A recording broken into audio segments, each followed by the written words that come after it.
Hello there, this is Matt once again. Welcome back to another video. And this is a paid request for Johnny. And he wanted me to do a commentary on the 1997 film Metro with Eddie Murphy, which I find very underrated, honestly. And for those interested in requesting any type of videos, topics, reactions, commentaries, topics, randomness, trying out a game, whatever it be, feel free to send it either directly to my PayPal or join my Patreon. Either one, both of those links are down below under the video in the info box.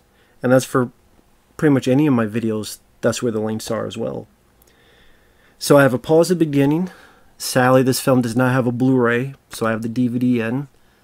3, 2, 1, pressing play. As we did Touchstone Pictures, which is, I believe, a division of Disney. And sadly, I mean, some of them are on Blu-ray, like Who Framed Roger Rabbit, but others, like Stakeout, with Emilio Estevez and Richard Dreyfuss, that has no Blu-ray. This film has no Blu-ray, and there's other films as well. And this is a film that, when it came out, was a big box office bomb. Granted, I think it was a mistake to release it in January. And yeah, I know. In the recent couple years, like Bad Boys 3, Bad Boys for Life made a lot of money in January. But back then, January was considered the dumping month. And back then, it seemed like not a lot of people wanted to go out in the theater in January. Unless much later on, maybe there's like a cheap horror film that people would go out. But this feels like a big summer popcorn action movie.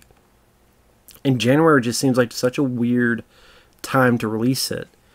Now, it's directed by Thomas Carter. I know Thomas Carter, a few years ago, he had directed some, I believe, football movie, and he did an interview, and he said, oh yeah, I remember that film. He said the mistake of that film was it should not have been rated R. He said it should have been PG-13, and that he let Eddie Murphy riff, and he said a lot of profane stuff, and I should not have allowed that. I don't know what the hell this director is saying or thinking. No, the film did not bomb because it was rated R. Come on now.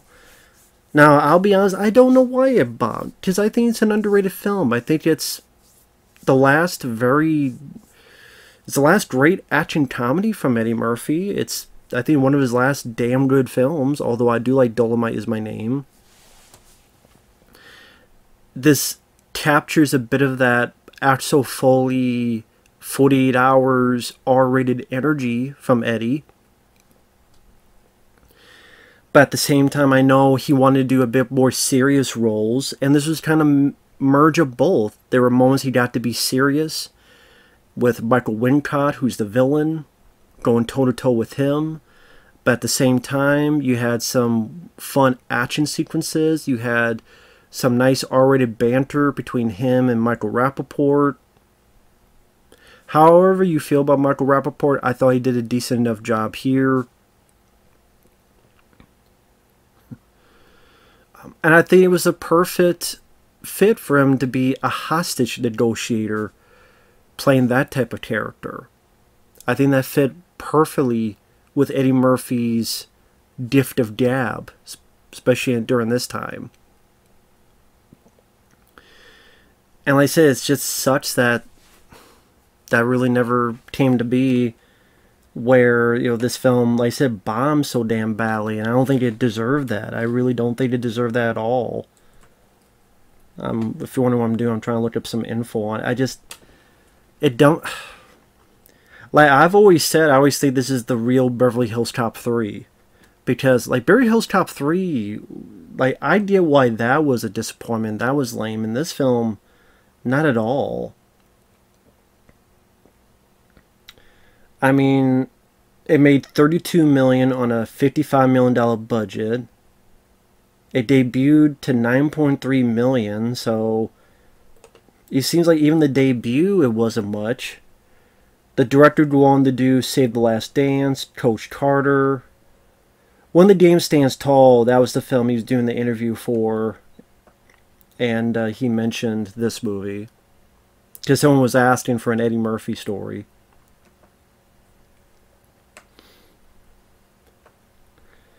And yeah, I thought that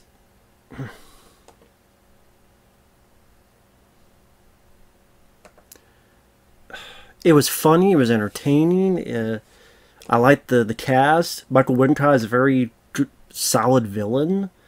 The supporting cast, I mean, like this guy here, who's Eddie Murphy's buddy, and he's the one that gets killed, and Eddie wants revenge for the guy's death. That's Art Evans. I remember him as the guy helping John McClane out in Die Hard 2. He was also the detective in the original Fright Night who did not believe in William Ragsdale character. But Leslie Barnes in Die Hard 2, he did a good job in that. He was also in, let's see, Bushwhacked, the Daniel Stern film. He was in Tales from the Hood in 1995. He was in Trespass with Bill Paxton. Yeah, I like Art Evans. See, the lady there, that's Kim Miori. She was in... Oh, that's where I recognize her from. That female detective, Kim Miori, that's Lady Tanaka, the main villain in The Punisher with Dolph Lundgren. I didn't really... That's right, that is her. Yeah, that girl on the left. That's to Art Evans. That's Lady Tanaka from Dolph Lundgren's The Punisher. Like the main like villain who gets the knife in the head. I thought she seemed familiar. Wow, Lady Tanaka and Eddie Murphy, man. Of course, there's Michael Rapaport as the sniper. He was also in Deep Blue Sea a few years after this, and now known for his big old rants and talking too much and getting kicked off Twitter and being loud. Yeah, January 17th of 1997 this debuted. And it ranked number 2. I'm trying to see what ranked as number 1. Beverly Hills Ninja. Wow.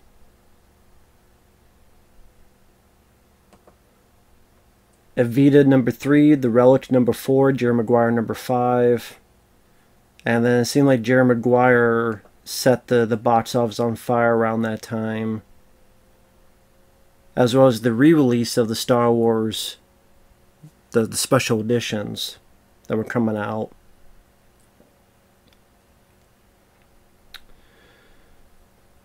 And the guy here with the gun is Donald Logue. Now, Donald Logue, this guy was in Sons of Anarchy TV show, Gotham, which I reviewed a couple episodes. He played the Bullock, pretty much is the second lead on that TV show Gotham on Fox. He's been in a lot of other stuff too. Let's see, he was in... Let me double check. Oh yeah, actually was in Jerry Maguire around this time. He was in Comic Book Villains, that was a direct-to-video film. Ghost Rider, that's right, he was in the 2007 Ghost Rider movie, Donald Logue. He was Nicolas Cage's buddy in that. That's, yeah. Sally was in that 2008 Max Payne movie. Oh yeah, he played Chief Irons in that Resident Evil Welcome to Raccoon City movie. That's right. And he was in a great episode of The X-Files called Squeeze. Donald Logue here. But you see, like Eddie Murphy as a hostage negotiator is such a perfect fit. Absolutely a perfect fit. So it was a natural case for him to be hired for this type of role. And at this time, Eddie Murphy was mainly doing... See, Eddie Murphy was the talk of the town in the 80s. I mean, think about it. This guy, was 19 or 20, like very young when he did 48 Hours. And before that, he was on Saturday Night Live, was successful. 40 Hours, first film out of the gate, big hit. Wild ball of energy and fury. And then, okay, did 48 Hours. What's next? Did Trading Places. That was also successful. They made him into a little cameo in a Dudley Moore film. The film bombed, but it wasn't blamed on him, and he got a good paycheck from it. Beverly Hills Cop in '84, humongous hit. Golden Child is my personal favorite of his. I love The Golden Child. It did well. It made 80 million. It didn't do as well as Beverly Hills Cop, but it still did well. And I still love that movie. Still my favorite Eddie Murphy film. Love The Golden Child. And then, Beverly Hills Cop 2, '87, that did well. Coming to America did well. I mean, it wasn't until, like, Harlem Nights and then get into the '90s where his star was kind of falling. Although, I still thought he did some good movies, but they were not doing that well. That's still, I don't think I knew before that was Lady Tanaka from The Punisher.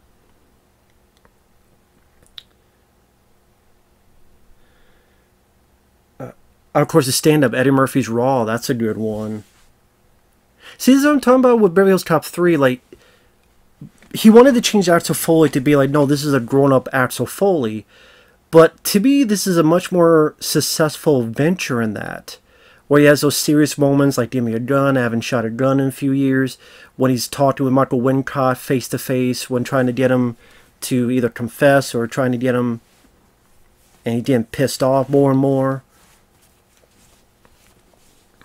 And here's Eddie Murphy trying to be calm and trying to be a smooth operator. Like, he's natural in this.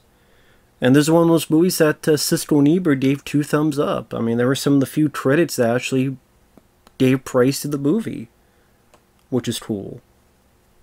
And yeah, we get into the '90s. Another 40 Hours, I think, did okay, but not as good as they wanted. And I liked the film. And Boomerang, I didn't mind. The Distinguished Gentleman I enjoyed, but that did not do well. Beverly Hills Cop 3 sucked, and that didn't do well. Vampire in Brooklyn sucked, and nice. Even that little detail, a blood squib. It fits. It's not some out of the blue CGI shot that takes you out of the movie. He gets right up close to the center, don't move. Smooth operator, good crotch shot.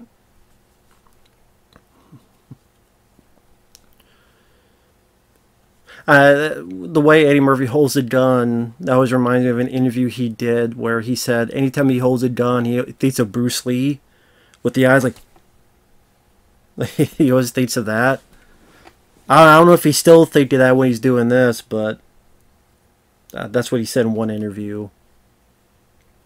I don't think it was for this movie. I think it was for like Beverly Hills Cop or something. But the thing is, in the '90s, like, it got to a point that the only films that were hits were kids' films. Night Professor. Well, I guess that's not a kids' film, but it's more lighthearted compared to this. Mulan, Dr. Dolittle, and then Shrek. Dr. Dolittle 2, Shrek 2, Shrek 3, Haunted Mansion. He started doing much more of those. And it's just, I don't care about Dr. Dolittle films. I don't care about, I'm sorry, I do not care about the Night Professor films. The Night Professor, I know a lot of people love the film. It was a huge hit in 1996. And I'm sorry, if you have your opinion, I have mine. I like this film a fuckload more than The Night Professor. I find it much funnier. I find it much more satisfying. I find it much more entertaining. This is more of the Eddie Murphy I like, not the Nutty Professor with the fat suits and the fart jokes and more fart jokes and more fat suits and playing 85 fucking characters, which he started that earlier in films like Coming to America, but like this is the Eddie Murphy I like. His quick wit, but he's still playing a real character.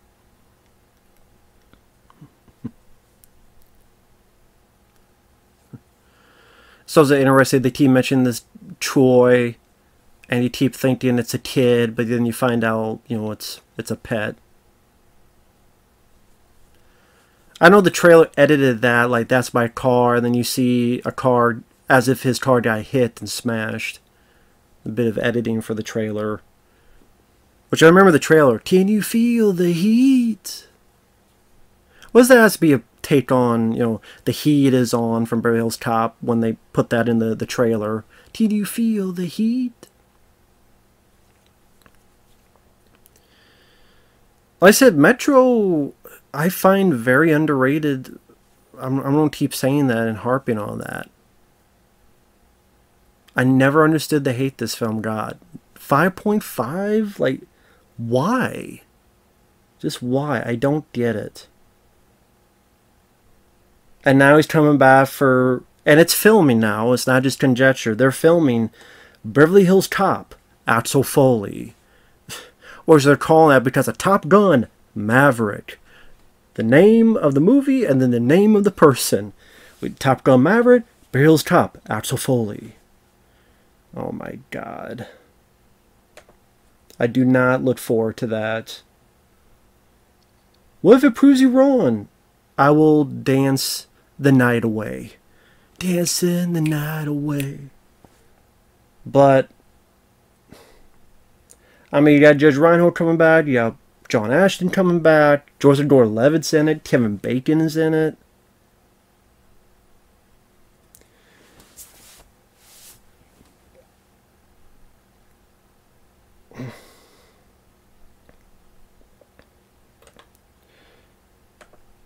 Axel Foley returns to Beverly Hills to investigate corruption within the force of the Beverly Hills Police Department with his daughter and her ex-boyfriend after the death of an old friend. Oh, brother.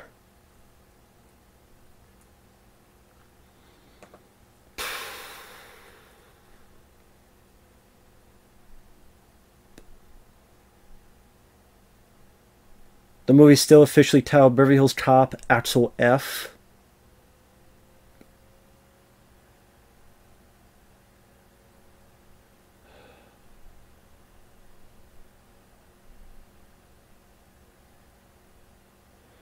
John Ashton did not come back for Part 3 because the same producers as the originals were not involved and he had a scheduling clash with another production, Little Big League.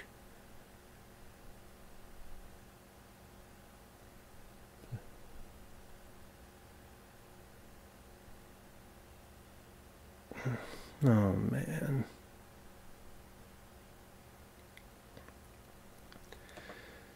I wonder who that guy is that dies. I don't know if it's going to be Paul Reiser's character. Is it going to be Ronnie Cox? Says he's not going to be in it. I don't know. I mean, I'm guessing is Joseph Gordon-Levitt going to be the daughter's ex-boyfriend? Sorry, I know I'm looking into that when I should be paying attention to this, but I'm just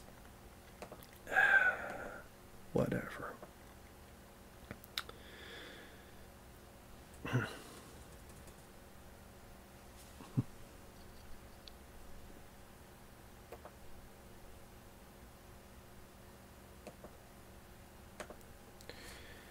Says here on IMDb, one of the reasons Eddie Murphy chose to star is because he wanted to play serious and dramatic roles in more serious action films than his previous films were. Early 1995, he was originally going to star in another action thriller called Sandblast. It was written by screenwriter Stephen Maeda in 1993, and it was sold to Joel Silver. Described as both Die Hard and cliffhanger in the desert sandstorm, the plot of Sandblast would have been similar to John Woo's Broken Arrow. It was going to take place in the Iraq desert after the Gulf War, and Murphy would play the lead role of an ex-landmine expert and army specialist who has to help a group of U.S. commandos stop a team of traitorous Green Berets from tracking down lost nuclear warheads which are somewhere in the desert wasteland, while dealing with the deadly terrain and a huge sandstorm at the same time. I'm guessing there'd be also a lot of landmines to, since he's an expert on that. Once Murphy quit the project due to scheduling conflicts, went on to star in this one. Wesley Snipes was hired to play the main role in Sandblast, and there were plans to hire Jean-Claude Van Damme as the main villain. But Snipes' latest films were not a success, That probably would have been films like The Fan and Murder 1600 was not a hit. And then Van Damme didn't want to play a villain. Warner Brothers canceled the project and it was never made.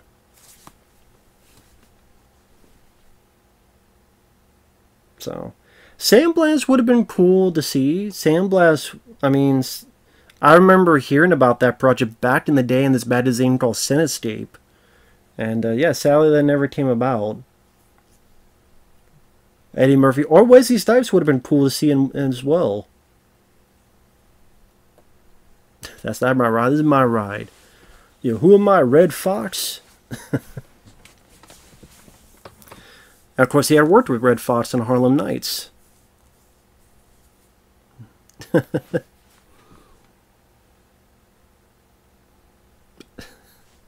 just not funny, Sam.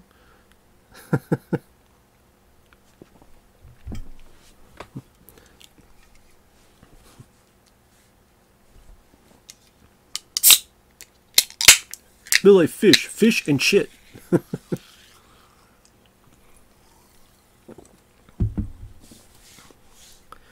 Like, this is definitely Eddie Murphy back in the groove of like how you would see in Beverly Hills Cop 1 and 2. While yes, there are some serious moments, you have a very serious bad guy in Michael Wincott. And that's another thing. Like, this had a good hero and you had a good villain. Which, hell, it's rare to have both of those in a movie. So that alone makes it a worthy flick of any nature. To have a worthy hero and a worthy villain? Like, Michael Wincott, he's like a snake. With his voice and his mannerisms and how just deadly guy. And Michael Wincott, I mean, this is a guy that was in... He was the main bad guy in The Crow or Brandon Lee. He was in Robin Hood, Prince of Thieves. Well, why a spoon?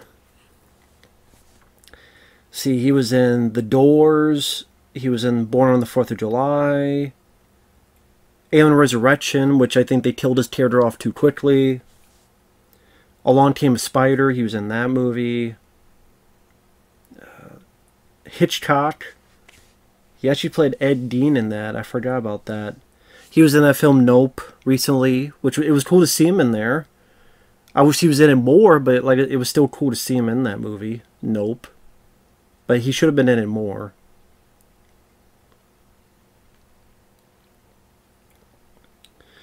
And let's see. Treasure Planet, the animated movie. That's right, he was in that. Like I said, Michael Wincott, just great voice. Just a great voice. And funny enough, one of his brothers is Jeff Wincott, the martial artist. They are related.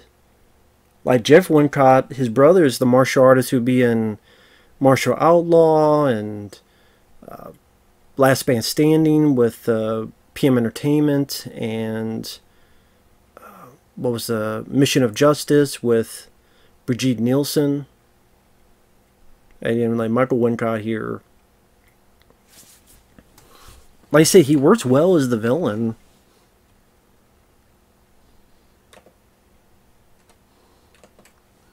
Like I said, a good cast in the movie.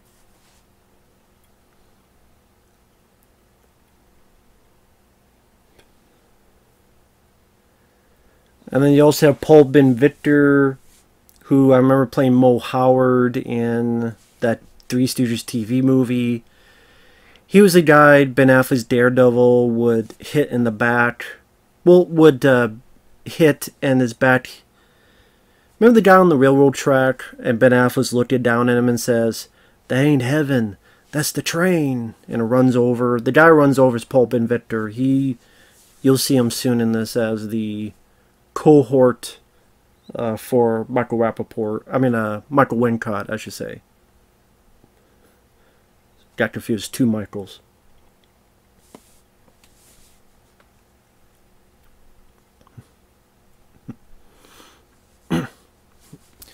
And Art Evans here gets like brutally killed, I remember, from Michael Wincott. There you go, just stabbed to shit.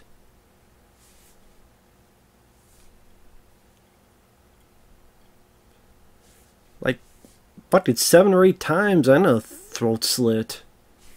That's pretty brutal. And it shows like the danger of the villain. Like, this is not a goofball movie. I mean, this is serious shit. This is a serious villain and killer.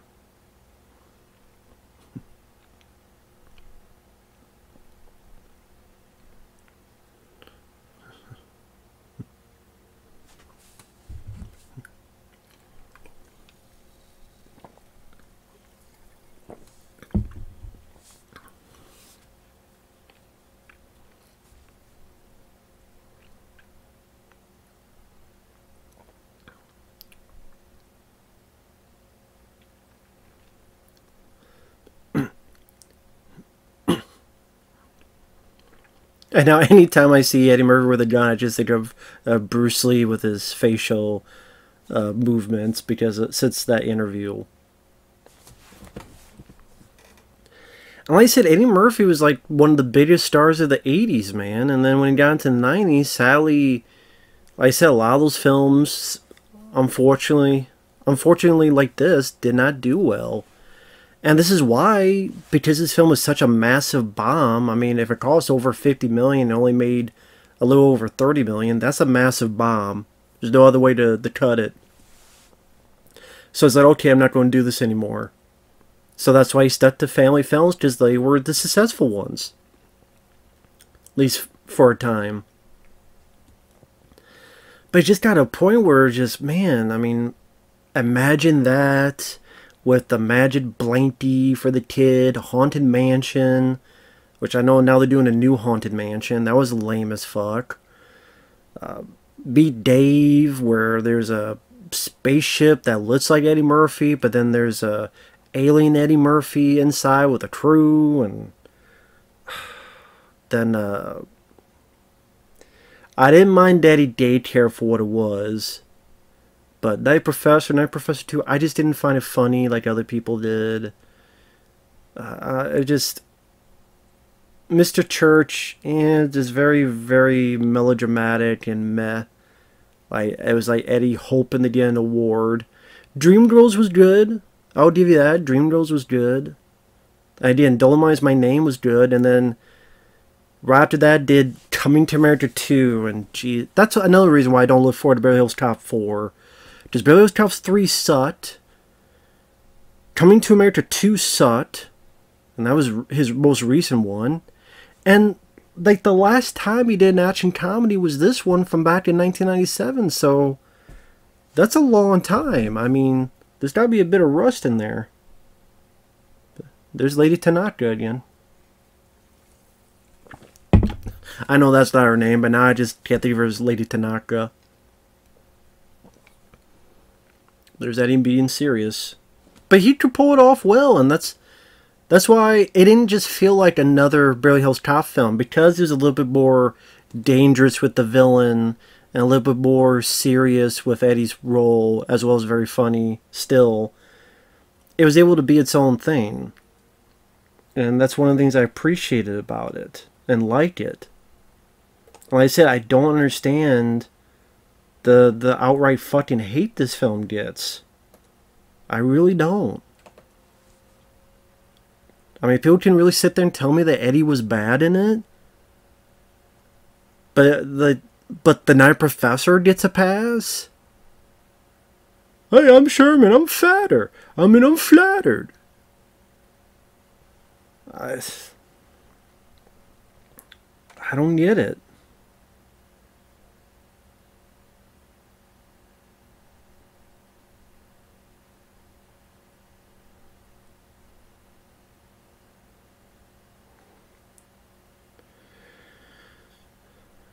Yeah, as Roger Ebert says here, Metro stars Eddie Murphy in a muscular, energetic performance as Roper.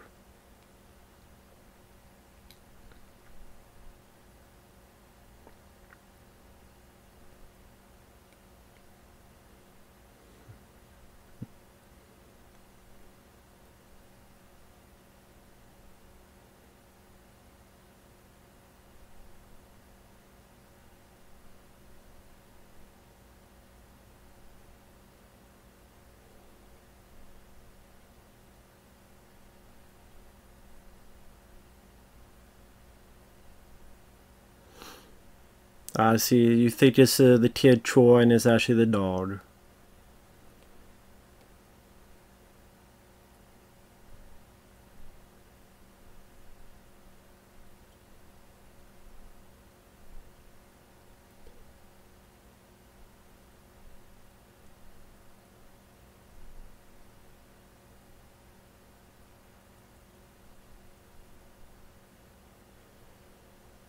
Metro has two ingenious action sequences. One occurs when the bad guy leaps aboard a San Francisco streetcar and it speeds downhill out of control.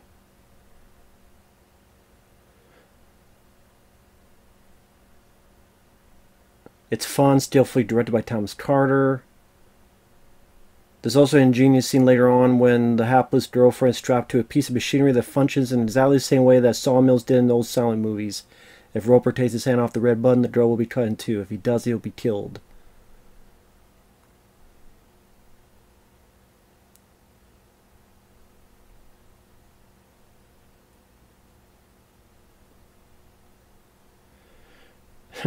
Metro should get a gold star for being the first movie in the history of San Francisco to stage a chase through Chinatown without having the cars get stuck in the middle of a parade. It also has fun with horror movie cliches. The girlfriend keeps closing her bathroom mirror so we can see the killer behind her, but it never does, even when the music swells. She calls for her dog, the dog doesn't come, more swelling music, but the dog isn't dead. Also, let's see what it says here. Our hero gets a new partner who is a marathon runner, can lip read, is a sharpshooter, but never done hostage negotiations. The formula calls for the veteran to resent the kid and make it hard for him, but no, he asks the chief for a raise, gets it, and takes the kid to the racetrack.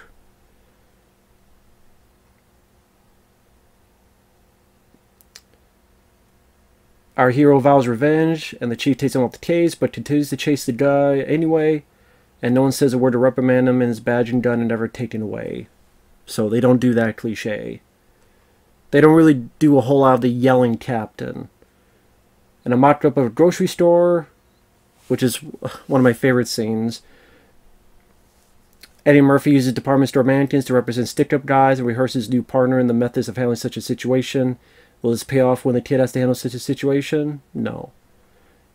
He says a compulsive gambler. This will have something to do with the plot? Nah. It's a character detail. There are simply punctuation marks between the extravagant stunt scenes.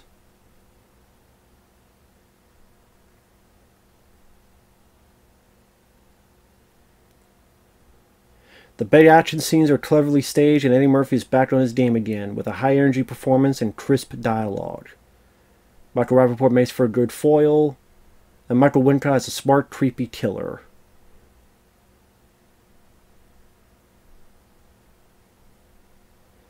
It uses the cliches from the first half of the formula and none from the second.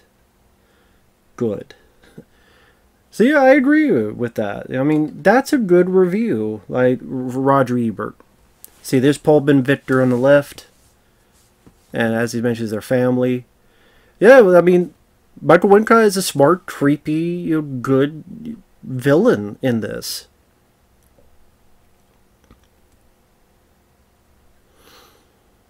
The movie is well staged, like it looks like a theatrical film. Michael Wincott is intense as a motherfucker, and he works well. Not the cop that showed up at my door.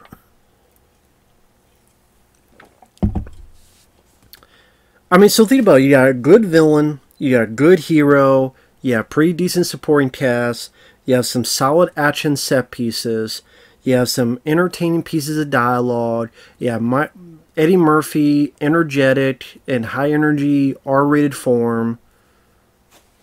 What's the fucking problem?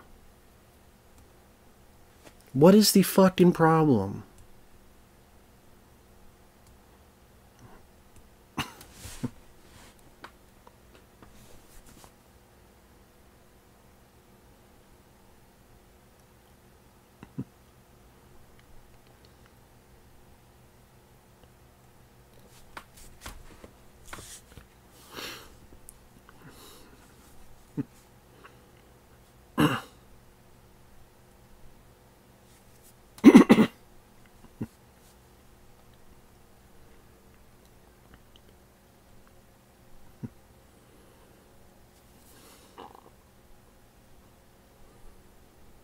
Say, what do you think?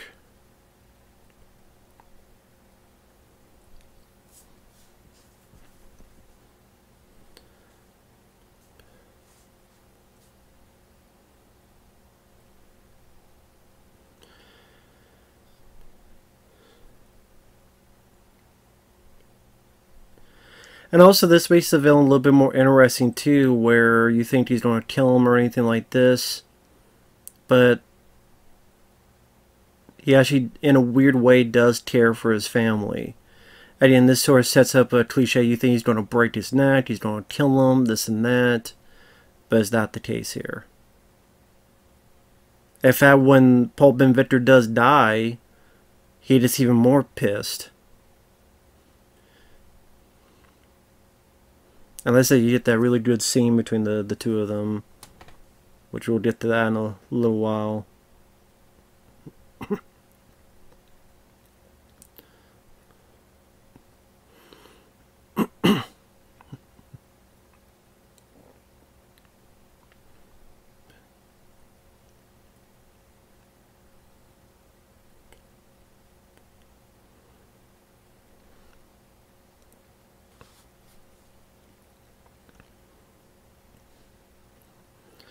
Well, I said the captain's not the typical yelling captain. This guy, Dennis Arndt, ARNDT.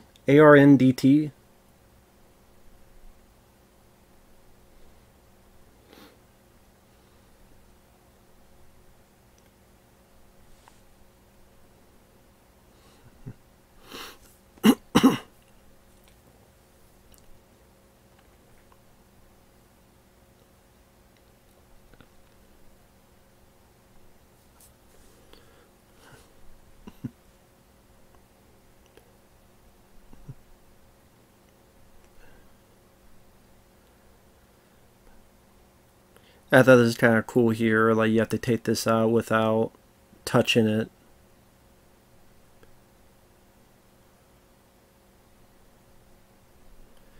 And lo and behold, a performance by Michael Rapaport where he's not being... Like, he's actually being pretty subtle. Like, you don't think of subtle when you think of Michael Rapaport. I said, not really a subtle thing, but it's a nice change of pace.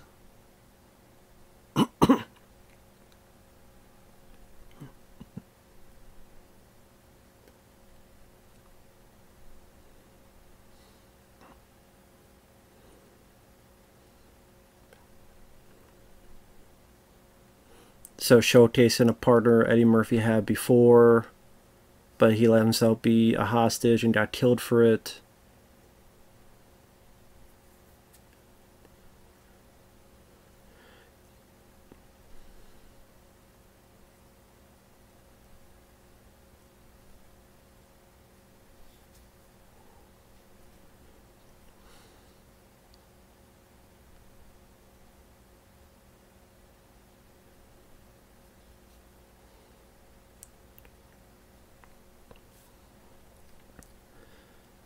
And maybe that's the thing, is that people thought that, okay, this whole thing between Michael Rapaport, it was going to be like a series of hostage negotiations that would ratchet up more and more.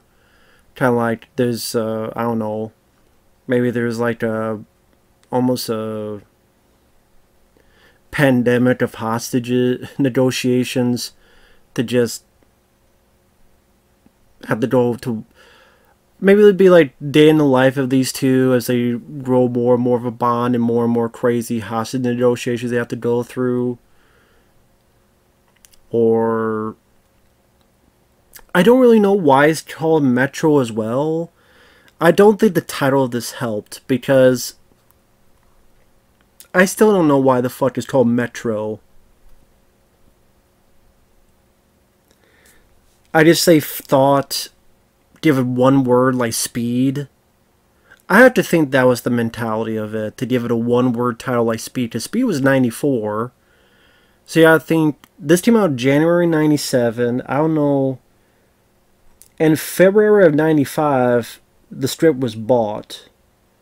So if it was bought in February of 95, that means it was written maybe in 94.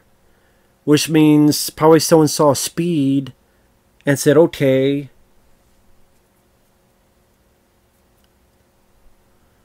short, one-word title, something to give a supposed hint of fast action. Metro, like you're on the metro, there's some, I don't know. I wasn't there.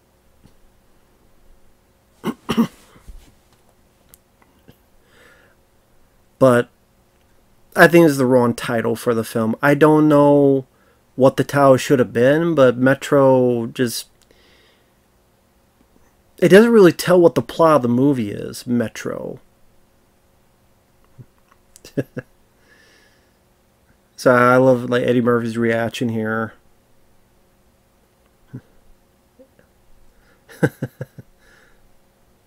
He lost, he won, he lost, he won. We'll get to that. Here we go.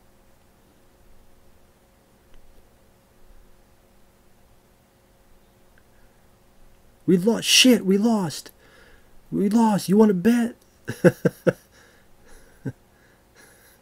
You midget fuck. You little midget fucker. You little midget motherfucker. Oh, we won.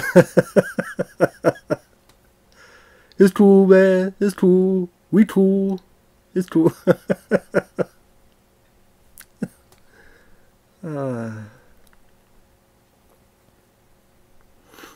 See, and I look at it as like little bits of character development as we get to learn a bit more about Eddie Murphy as a character. We get to know, oh, he had a partner.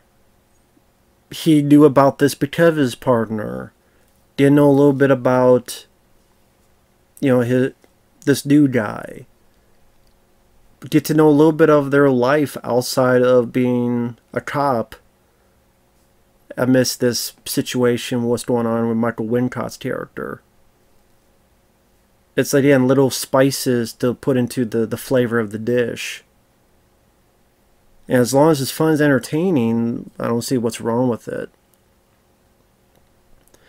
And yeah, I think Thomas Carter handles the direction fairly well.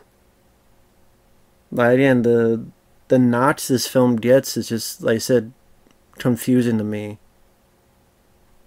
And you hear no one talk about this film. I remember there was a while where not a single fucking person reviewed this on YouTube. Even now, I'm going to look up who has reviewed this film on YouTube. Let me see now. Like I said, it's one of those Eddie Murphy films that people either forgot about or, like I said, deserves a better reputation than it's gotten. I know most is just going to be me saying the same fucking thing. This is what I honestly believe in.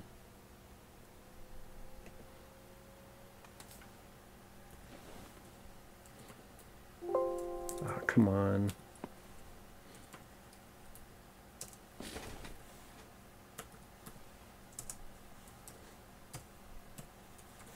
Just check what this is.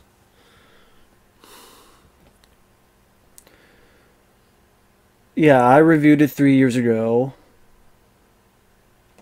And Mike, OCP Communication, my friend, reviewed it about 2 years ago.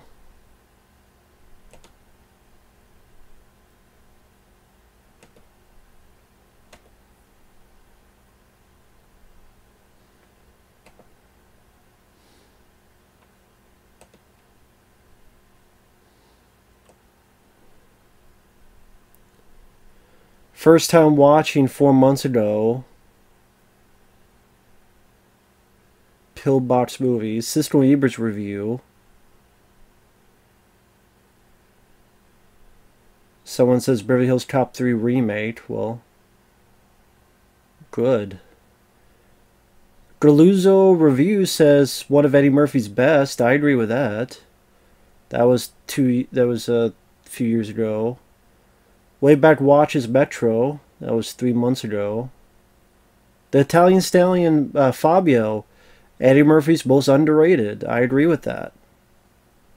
So, it's funny. Most of these are my friends. Mike OCP, Fabio, Tally Stallion 51, and a few that there's like my review, his review, Fabio's review, and then one, oh, the Hostage Negotiator. This is underrated. And a guy, One Last Job reviewed it. One reviewed one of Eddie's best. So yeah, it seems like, not the only ones that thought this was an underrated film. But how many reviews is that? What, 1, 2, 3, 4, 5,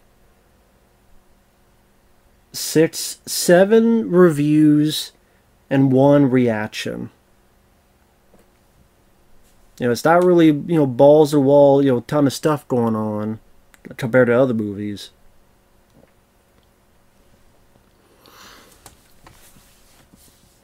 And, the film, like I said, didn't get a Blu-ray release, and people, they're not really, no one's ever, if you did like a big guy, big YouTuber, big someone talk about it, maybe if you get some notice.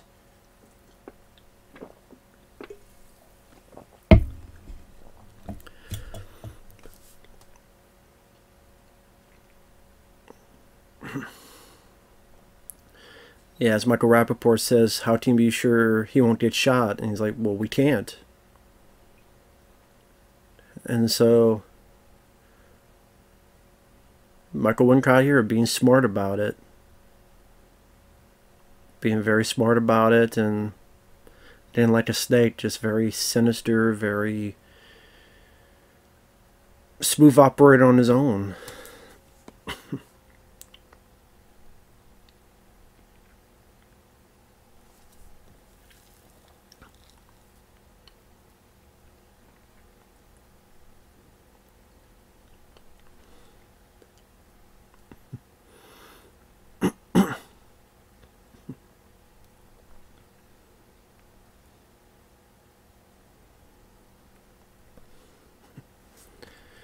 And Eddie Murphy is just very sincere. He's not phoning it in. I'm sure to him he thought, okay, this is my chance to make a comeback. And again, I guess Beverly Hills Cop 3 was the last like action comedy he had done, and that was again years before this.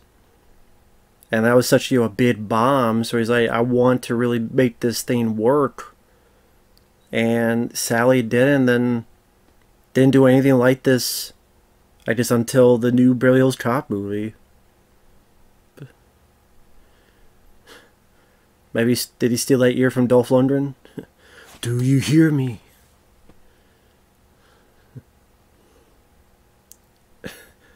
I don't know, I just picture Eddie Murphy going, taking the ear, going, yes, I understand you. Just talking to the ear, yes, okay. Do you hear this? Kiss my ass.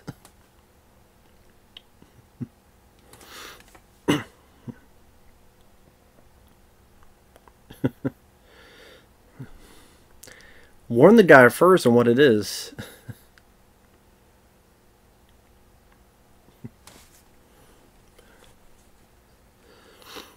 And yeah, we're like 40 minutes in, so got a little bit over an hour left with this.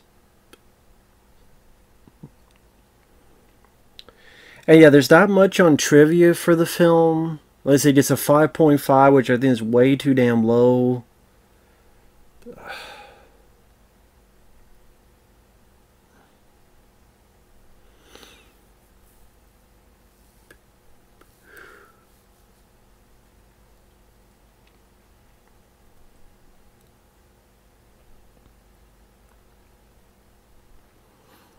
Like I said, I would not be surprised if one of the inspirations of getting this made was Speed.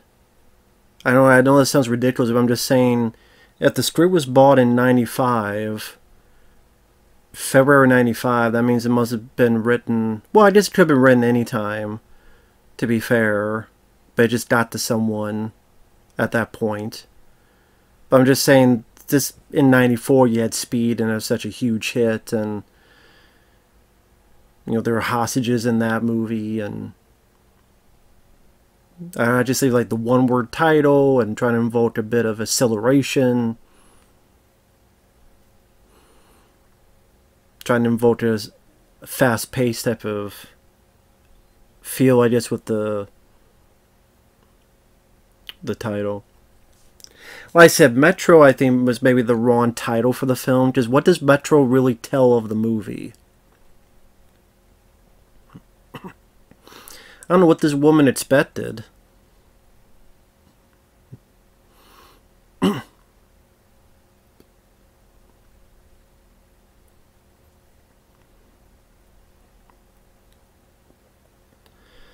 Like I said, Michael Wincott is very intense, and he's not sleepwalking through this either.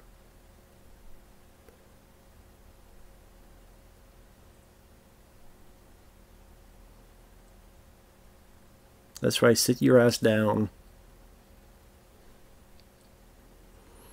And that's the thing, you know, Michael Wincott obviously doesn't want to let a gun out because that will make the police even more sketchy and maybe try to barge in or something else to the effect.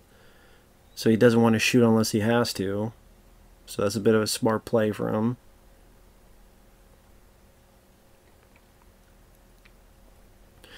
Nice clothes he's got too, Eddie Murphy. Dressed stylish.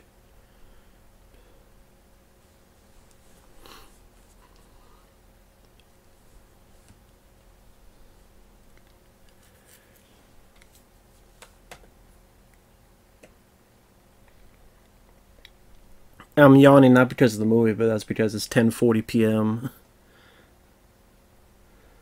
But yeah, I was in the mood to watch this before I head to bed. It's been a while since I've seen this. It probably was when I did that review 3 years ago when I last saw this.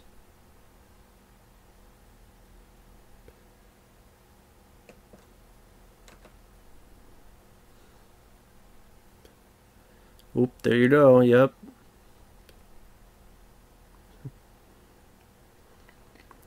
And of course, things fuck up. Why wouldn't they fuck up?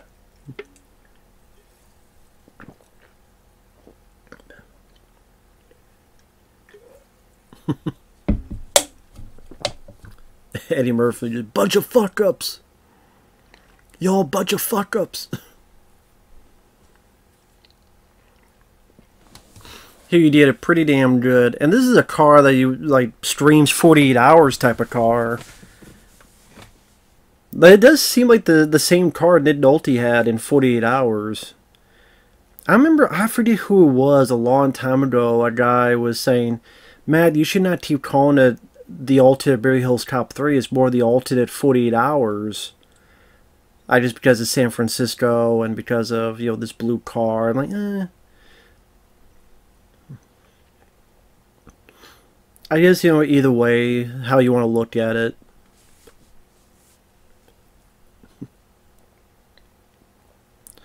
You know, but just like with Eddie Murphy being a cop, it just, Beverly Hills Cop just fits better to me. Like the alternate, better version of that Beverly Hills Cop 3. Like if this was Beverly Hills Cop 3, I'd be, you know, and you just change a few little things here and there, it'd be much better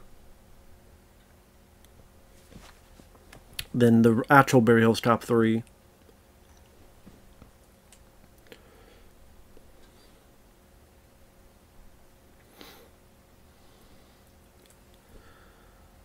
I mean, maybe it's this scene here why it's called Metro, because of the, what do you call it, the cable car. I guess. I would assume that. And like, there were critics complaining about the action sequences in this. I'm like, what are you talking about? Maybe this is before, you know, all the shaky cam stuff and the regurgitation of CGI kerfluffle that's, you know, every superhero movie now. You look back on this, it's a lot more enticing. And that's the tough thing with car chases. There's been so many within a movie. Like, what more can you do in a car chase? Like, seems like any other type of car chase has been done. I mean, we've had There's a fucking car chase on a rooftop in a Dolph Lundgren film called The Peacekeeper. I mean, there's William Friedkin doing car chases, and from The Hunted and French Connection and Jade, the Lethal Weapon film. I mean, Die Hard films like Die Hard with a Vengeance. Like, what more can you do with a car chase? Great car chase that I Come in Peace. Get back to the road. No, stay on the sidewalk. Stay on the sidewalk. And here, because it involves his cable car, I think it's a nice change of pace to it. With some good stunt work. Like all these extras being utilized, and you have to get on the cable car and swerving the car in front of it to stop it and skid, and it's all done for real out there in the real locations. It's not just in a fucking studio with a bunch of green screen.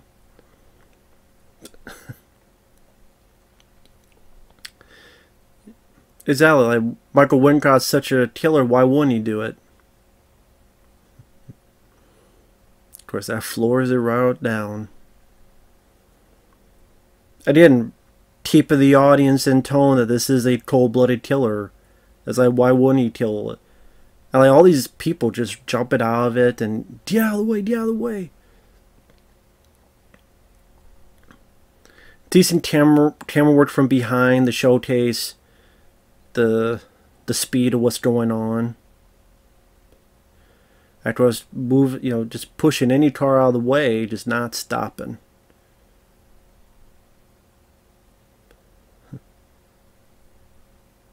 I did all done for real. Practicality of it. Oh shit. Yeah, you need to get out of the way, dude. You need to get out of the way. Get the fuck out of there. That's a nice hit.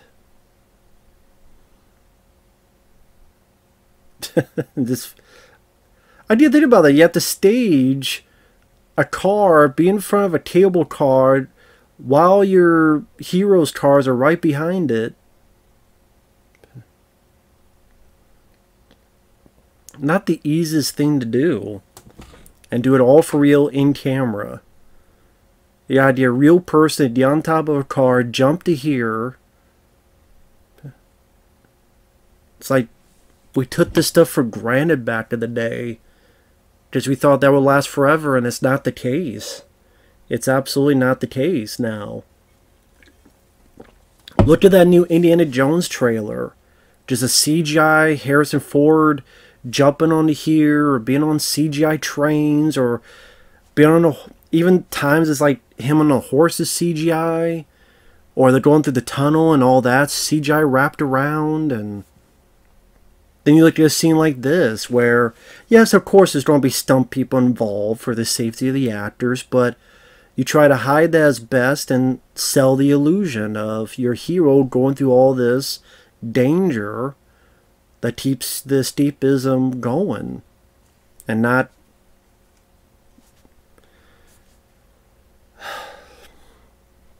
taken out.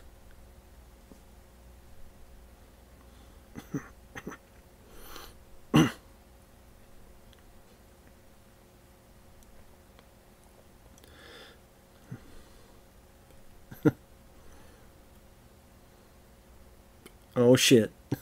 Like, that's a cool flip of the car.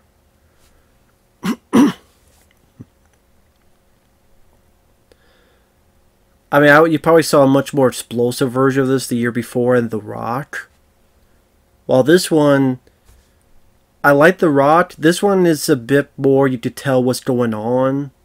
Doesn't have as much of the herky Michael Bay stuff. Although I do really like The Rock.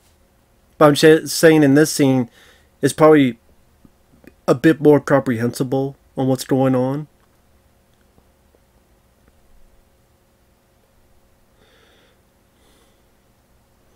And that also gets to always the debate. Do you still go for something even though you know in your mind is unrealistic, But do you go, you know what, I'm going to keep going because it'll invoke a much more fun sequence? Or do I hamper the fun to try to be a bit more realistic? I guess that's the question for anybody who gets into films when you're making this type of stuff. Again, do you invoke realism and it may very well be less fun? Or do you push that escapism and try to make the scene more fun for your potential viewer? So I guess that's up to you. But I will say this is fun, and this is like a cool detail of like like you see real people in that car in front of this fucking cable car. That's pretty damn cool, unique way of doing a scene like this. There's some really nice shots in there too. And it's not confusing where I don't know what's going on. Like Taken 2 and Taken 3 and Columbiana and some of those action films in the 2000s after this. From the 2000s to the 2010s.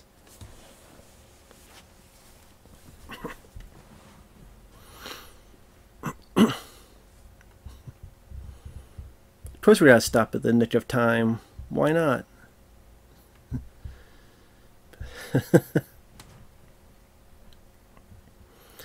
But yeah, there's a lot of fun movies around this time. Like, if I look back on 1997, there's a lot of entertaining movies. Okay, if I type in 1997 in film,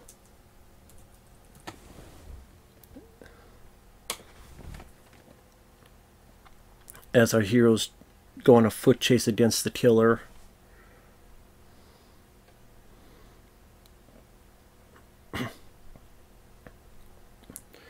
Let's see.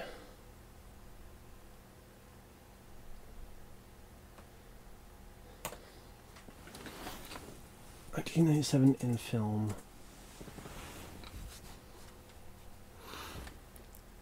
Sorry about that. That's not to say there aren't blunders. There's blunders in every fucking year, but I'd rather go back to 1997 than this year.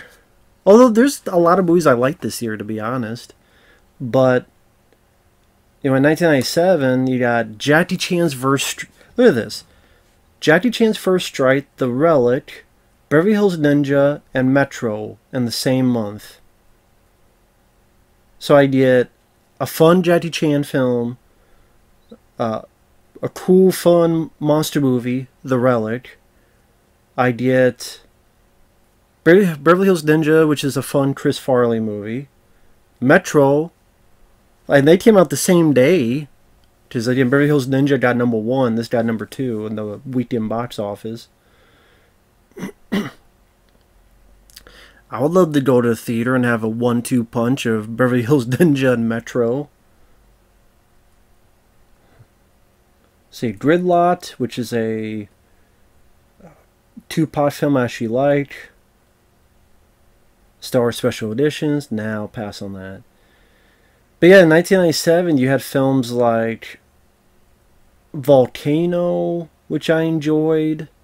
I think that's an underrated one with Tom Lee Jones. The Fifth Element I really enjoyed with Bruce Willis, one of my favorite Bruce Willis films. Despite how I feel about Howard Stern nowadays, I didn't mind his film Private Parts. Liar Liar, a very entertaining Jim Carrey movie. You got Chasing Amy when Kevin Smith was worth a crap. Double Team, definitely one of the weirder Van Damme films, but I get some entertainment out of it. Anaconda, I actually saw in the theater. Fun creature feature. Grosse Point Blank, one of John Cusack's best movies. Murder 1600, I thought was a pretty good Wesley Snipes film. Like I said, Volcano I loved. Austin Powers, the first one came out. Breakdown with Kurt Russell. Like I said, The Fifth Element. A lot of good stuff. Again, not all good. Like, I'm not big on the Lost World Jurassic Park 2. But then you got Con Air, which is, I think, awesome. You got what was it? Men in Black, which I really enjoy. Contact, I like quite a bit. Nothing to Lose and Money Talks, two very fun comedies that sadly do not have a Blu-ray. Air Force One. I mean, yeah, I like Conspiracy Theory. I love Copland. Really like Event Horizon. I like G.I. Jane. I like Mimic.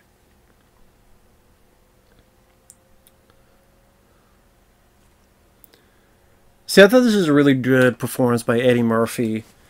Yeah, I did wanting to show a little bit more of his acting chops. And I thought it fit much better here than it did in Beverly Hills Cop 3. And I think that's because, like, John Landis was not the best director for that, among other things. But this, I thought it worked much more consistent. It didn't feel out of place. Just think about it, like, Beverly Hills Cop 3 was the death of his friend, and he wants to get revenge on that. Same with this. Only this, again, I wonder, part of me wonders if Eddie Murphy kind of saw that correlation and said, here's my chance to do a better version of what I wanted out of Beverly Hills Cop 3. Like, this is what I wanted out of it. And I definitely thought he did.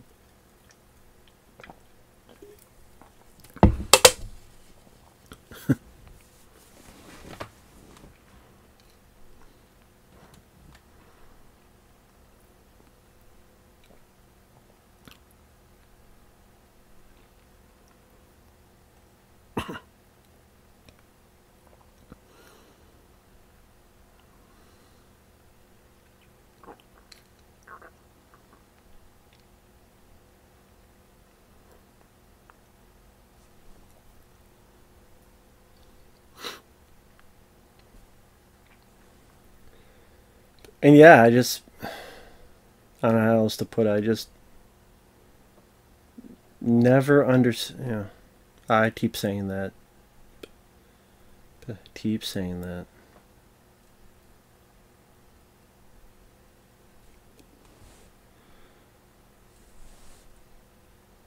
I mean, I definitely think this and the Golden Child and this are his most underrated movies. I'm trying to think now, like, is there a list of, like, Eddie Murphy IMDb list? Just curious to see if there's a list of Eddie Murphy films on IMDb, like, lists, like, based on ratings. I know IMDb, it shouldn't fucking matter at the end of the day. It just, I don't know any other way to really try to gauge as to what people's opinions are for that type of stuff. Like, there is a list here, but must not be the same because they put Grand Theft Auto 5 on there for some reason. I don't know why. So I guess this isn't... Yeah, this... Obviously this list ain't working. Here's another list.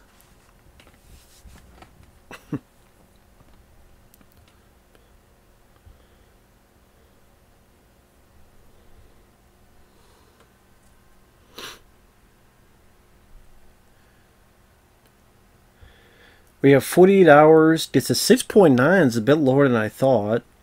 Trading Places is 7.5, higher than 48 Hours, that's strange. Best Defense 3.8, yeah. Beverly Hills Cop 7.3, Golden Child 5.9. Way too damn low, the Golden Child should be much higher than 5.9. Coming to America 7.1, that's way, I meant to say that's way too low. It should be much higher. It's way too low. 5.9, way too low. Meant to say that. 5.9 bullshit. Golden Child is better than that. Coming to America 7.1, too high. To me, that should be lower. Honestly, to me, that should be switched. I think Golden Child should be 7.1 and Coming to America should be 5.9. I don't care. I think the Golden Child is much funnier than Coming to America. I think it's much more interesting story than Coming to America. I think it's much more fast-paced and fun than Coming to America. Harlem Nights gets a 6, higher than Golden Child and this movie. Give me a break. Vampire in Brooklyn 4.6, should be lower. Night Professor 5.7, you know what, I'm actually surprised by that, but good. I mean, Golden Child's higher than that. I'm surprised it's 5.7. I am surprised at that, actually. And Metro should be higher. 5.5 is bullshit. I mean, hell, Dr. Dolittle was 5.4. Can't tell me that this and Dr. Dolittle... See, I stuttered. Can't even believe it. Are on the same quality. Holy Man, more like holy shit. 4.9. Life, which I know a lot of people were upset that I didn't like that film. I find that a very depressing movie. I know it's a drama, but it's also supposed to be a comedy with Eddie Murphy and Martin Lawrence. I don't find anything funny about two innocent guys serving life in prison, and they're 90 years old, and they finally get out. It's a depressing fucking movie. Bullfinger, that's a good one. Showtime, 5.5. I think that's a decent one. I don't think it should be that low.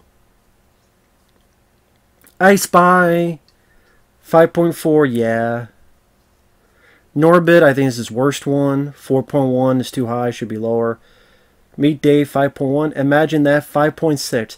Imagine that has a higher rating than this movie. Give me a fucking break.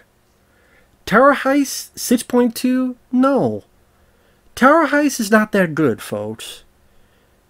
Try watching Tower Heist again. It's not that good. Ben Stiller, Casey Affleck, Alan Alda. It's got a good cast. Matthew Broderick. But it's not that funny of a movie. It really isn't. And 1,000 Words is not 5.8? Really? 1,000 Words is 5.8. That's higher than this movie? Really? 1,000 Words. Someone's going to sit there and tell me with a straight face that 1,000 Words is better than this movie. Are you fucking kidding me? Oh my god. And yeah, there's no Blu-ray for this. Not jack shit. Ridiculous.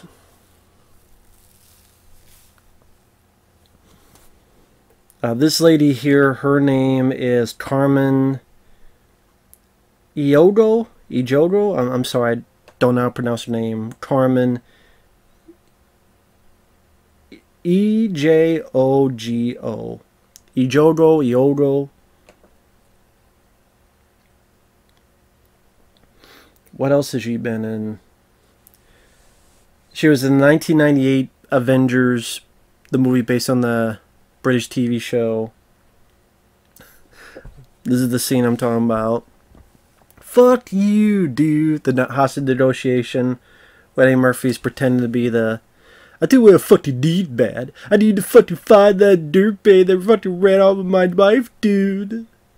So I can cut his fucking balls off, man. You can't fucking do it. Then what the fuck I'm talking to you for? Waste my time. You piece of fucking fraud shit, piece of shit asshole.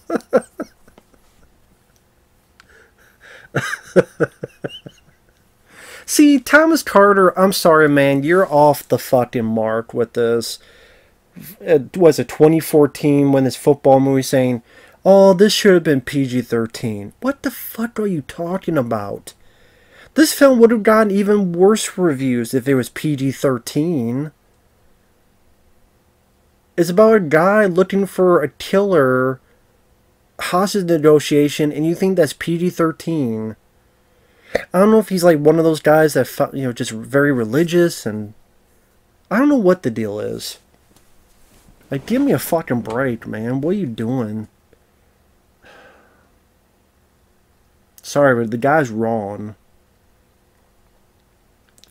But yeah, as for Carmen, She was in... Oh, she was in Alex Cross. That's Maria Cross. The Alex Cross, the movie with... Tyler Perry. Oh, and she was in the Purge Anarchy. Okay. As Ava.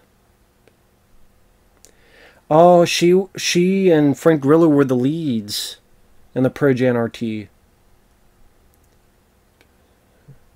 That was the second Purge film. To me, the only good one. Okay, so her... Okay, she was the star of that movie with Frank Grillo. Okay, cool. She plays the ex-girlfriend that's going to become the new girlfriend. Very cool. I guess she was also in Alien Covenant. That's too bad. That shit show.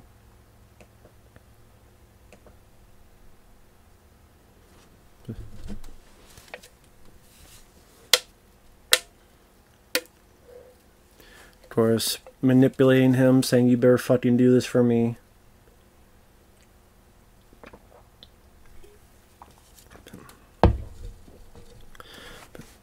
And just how nervous Paul Ben Victor is. Like I said, that guy there who's trying, he was in Daredevil, the Ben Affleck film. He's the one that Daredevil puts onto the train track, and the guy gets run over. He had big roles. Like I said, Mo Howard in that Mel Gibson produced TV movie, The Three Stooges. He had big parts in films like Body Parts with Jay Fahey.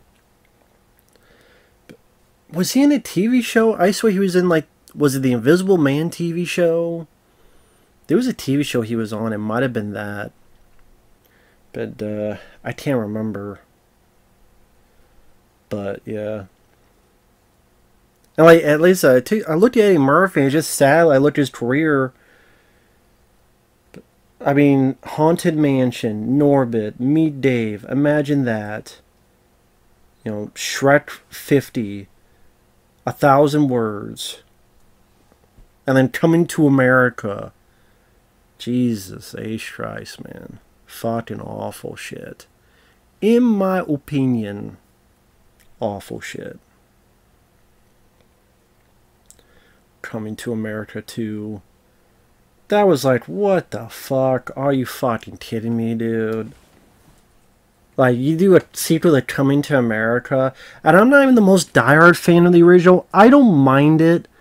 Like, okay, I think Coming to America is an okay film. I do. If I did a top 5 favorite Eddie Murphy films, it would be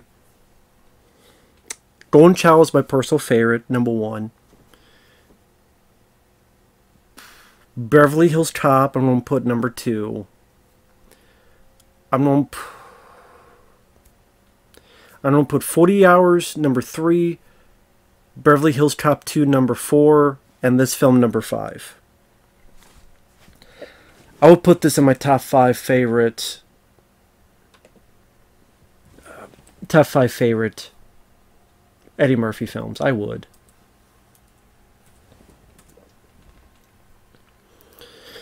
This is what Roger Ebert was talking about, where you don't quite know when the guy will appear. You think he's going to appear here, and nope.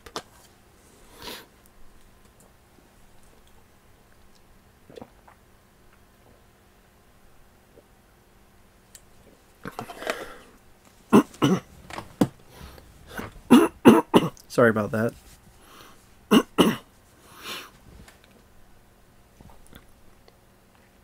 Someone definitely came in, and that's how he did it.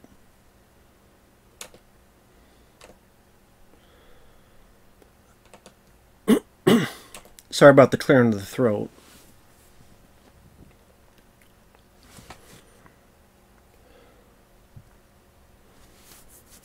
Yeah, don't burn yourself. Don't burn yourself. But here he goes.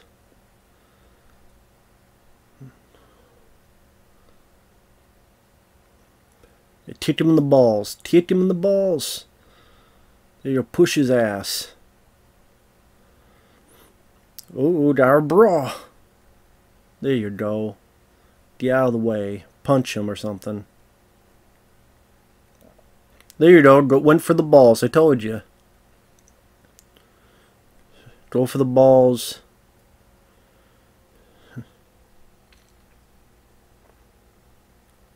Ooh, nice whack to the face.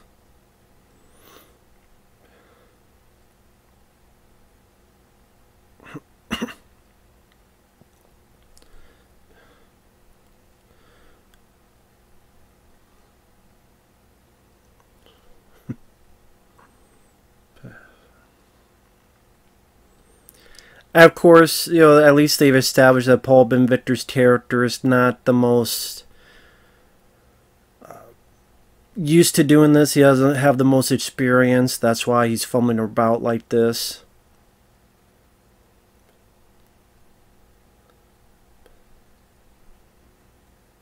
I was going to say, yeah, shoot the door down. Shoot it open. Son of a bitch. Don't get that motherfucker. You motherfucker. Don't kick your ass, you hear me? I don't roll your ass till it bleeds.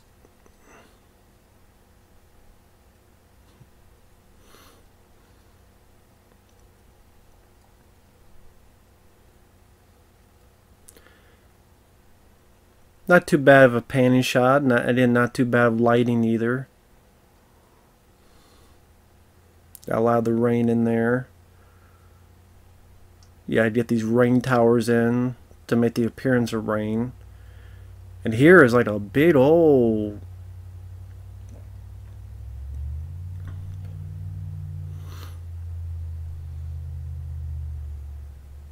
big old area to make rain. Nice, interesting choice of having a shade of blue here. More better blues.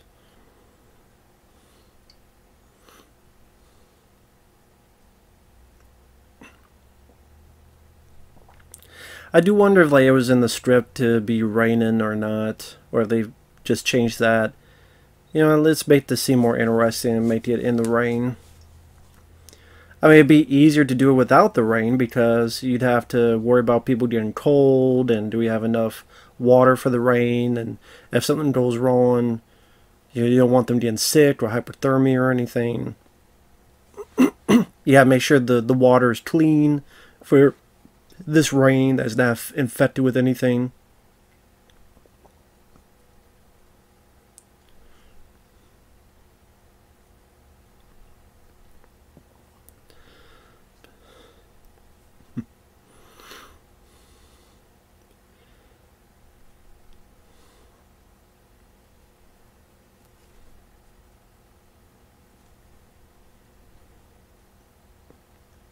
You know, friends of mine would say like this is a time where maybe he wanted to be a bit more like Wesley Snipes.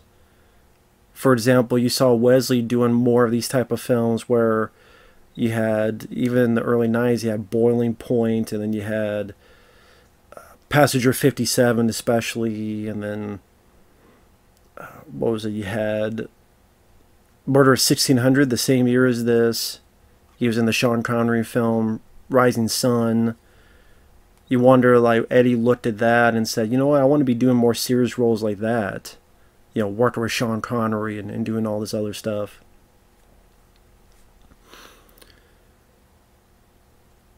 And again, sadly, this didn't do well. And then a year later, Wesley Snipes comes out as Blade, and I wonder if, like, Eddie looks at that and go, what the fuck, man? You know, Wesley does motherfucking Blade. Now, this is what I'm talking about, where the acting really showcases, especially here, with how intense these two guys are.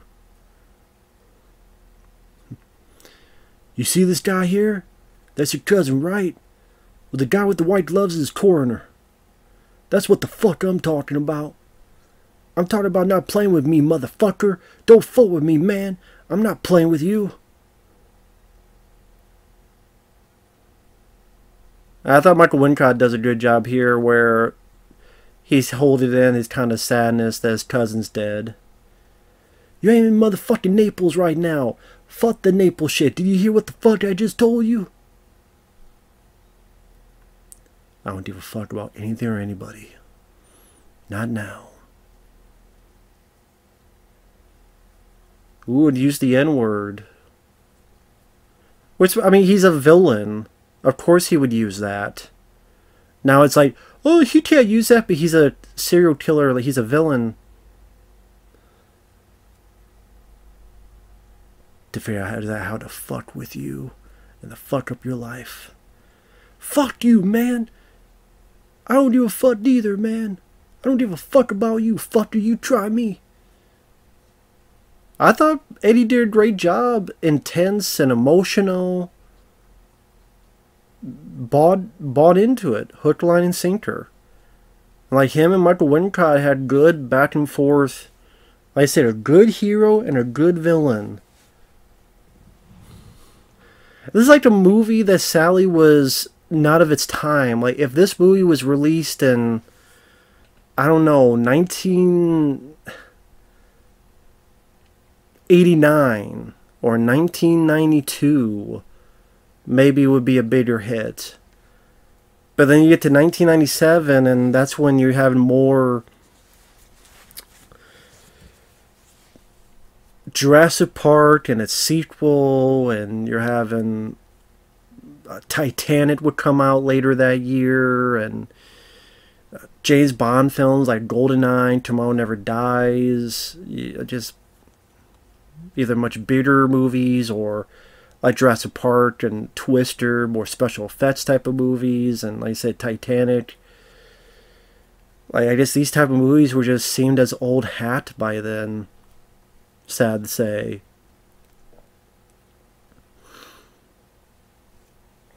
I mean, I didn't even look. What were the biggest hits of 1997? I mean, other than Titanic. The Lost World Jurassic Park 2, I think, is one. Let me check real quick. Oh yeah, she thinks he's ready to pop the question, get married, but he wants to go to Tahiti. And she's like, oh, great. No, I mean, like, I thought that was really a nice twist. Like, you think he's going to propose. You think, okay, it's a marriage proposal. It's a cliche. Even she's like, what the hell? And then, you know, I thought that, again, that's a nice little bit here.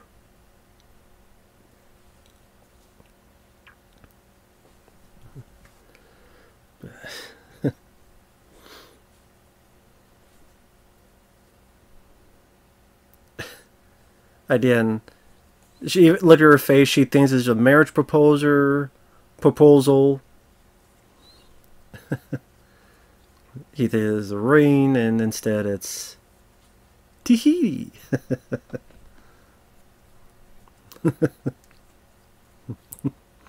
Did nothing in Tahiti.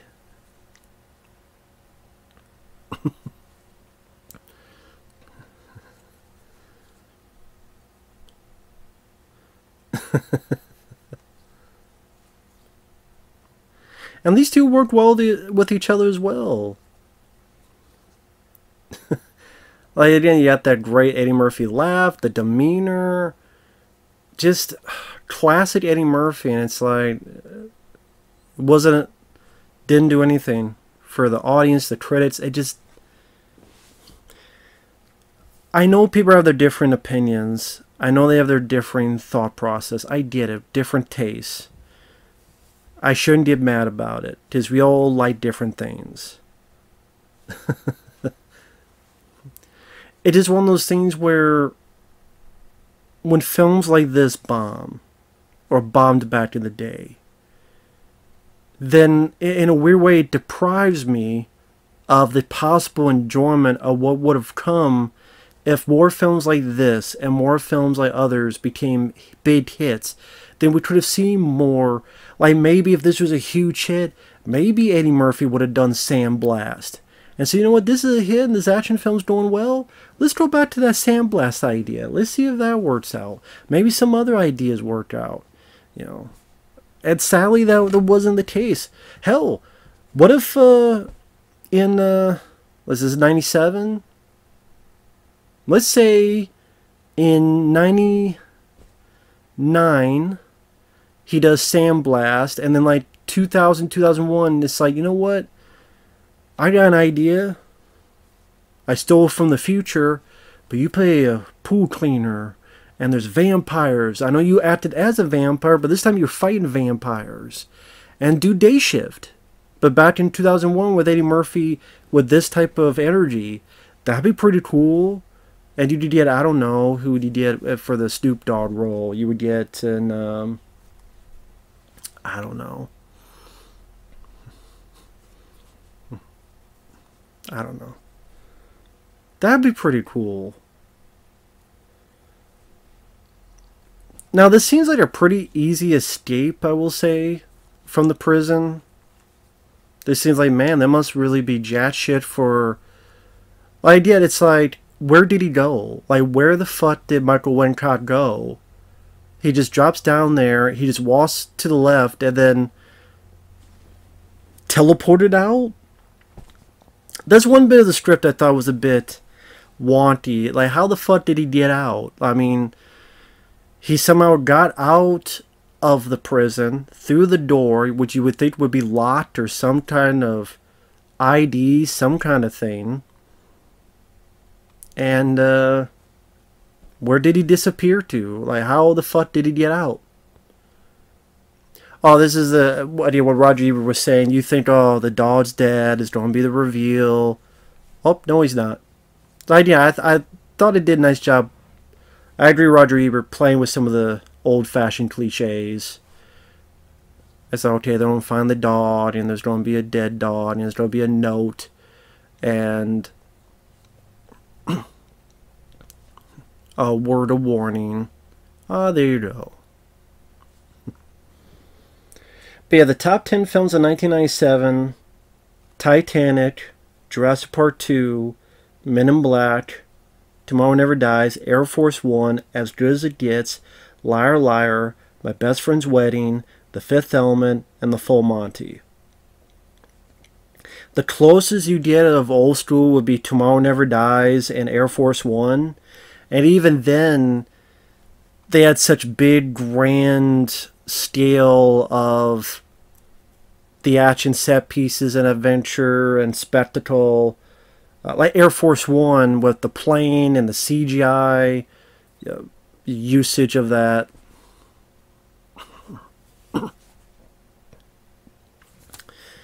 See, that's one of the things I'm talking about. I see Michael Rapaport there, and I forgot he was in the movie. That's what I mean. It's been a while since we saw Michael Rapaport, because we have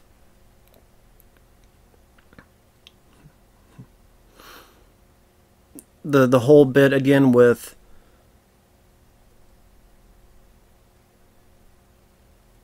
Michael Wincott and Paul Ben Victor attacking Eddie Murphy and the girl, the two of them with dinner, Michael Wincott's escape.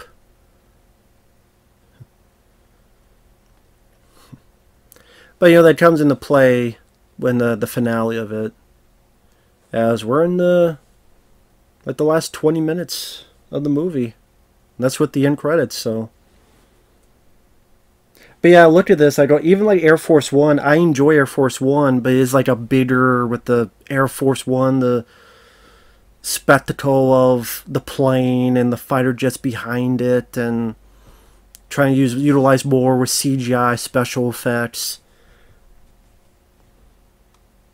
That was more what the audience was looking for as it went forward. I mean, you think about like the year after, 1998, you had Armageddon being so huge, and you know, even Deep Impact to a point, and that would later have The Matrix and the Star Wars prequels. Despite what people want to say, those Star Wars prequels were very successful. And like I said, you had The Matrix, you had the Lord of the Rings films, this was more in the direction of what the public audience wanted. They felt, it seemed like, I can only assume, it's not like I asked every person in 1997, why didn't you go see the film, or why did you dislike the film? It just seemed like they're more wanting to go into that bigger budget CGI spectacle. And it's kind of funny how that's kind of changing in a little bit. Where, and I say a little bit, not a ton, not a 180, but a little bit. Where now I'm seeing little bits more and more people want to go back to what it was before. Where there are people missing movies like this. And that's why I think this film is ripe for rediscovery. You know, that's one thing. If Beverly Hills Cop 4 sucks, which I would not be surprised if it did. If it does. Now, hey, I hope it surprises me. If it does, good. Because it did another good Eddie Murphy action comedy. And I did redemption for Beverly Hills Cop 3. And hey, Rambo 4, Die Hard 4, Indiana Jones 4. I liked all those 4s. Rocky 4, Elm Street 4. 4 can be a good number for a sequel. I like Halloween 4. I like Friday the 13th Part 4. I love Elm Street 4, you know. Lethal Weapon 4, I don't hate as much as I used to. I've seen so much worse shit. Lethal Weapon 4 has risen up without having to do anything. It's my least favorite of the 4, but again, if I watch it nowadays, it's for the most part harmless compared to the multitude of sequels from then to now. But if it does suck, Beverly Hills Cop 4, then I hope somehow, some way, people go back to this movie and go, this is the last action comedy he did. This is the last time he did it was Metro in 1997, and then more people watch it, and oh wow, this is actually pretty good. It won't happen, but that would be nice. That would be nice. That's just me. But yeah,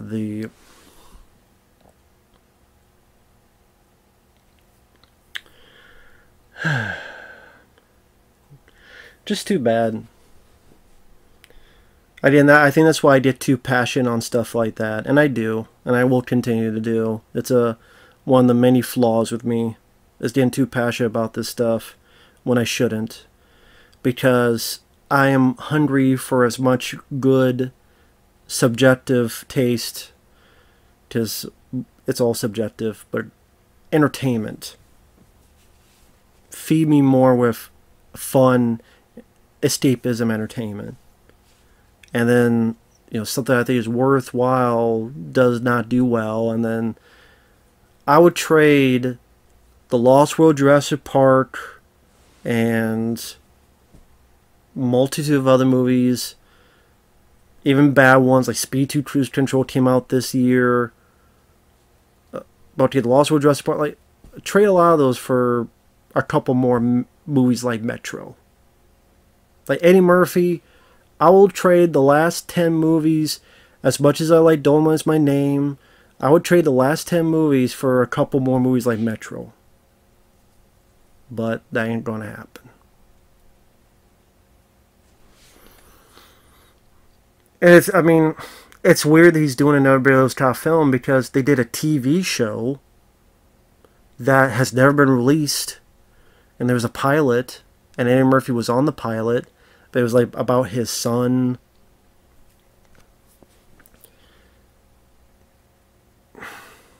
I mean, if that didn't work, but I don't know.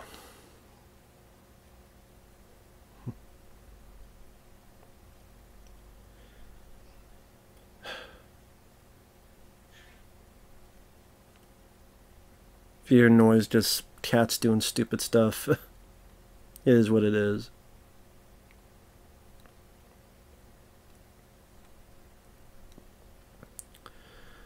But here's Eddie Murphy. Yeah, Michael Rapaport coming into play here.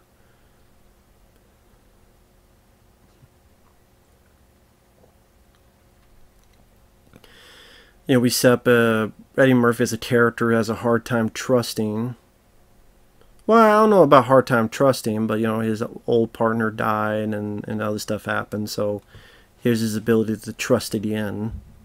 Maybe that isn't hampered on as much as maybe it could have, but I still just see a little bit there.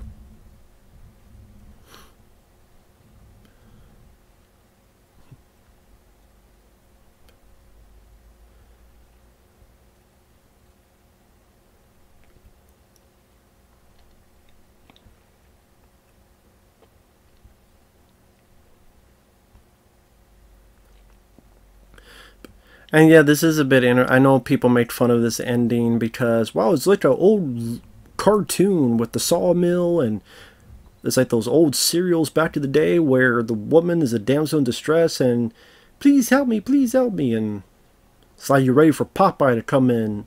His olive oil is tied up, and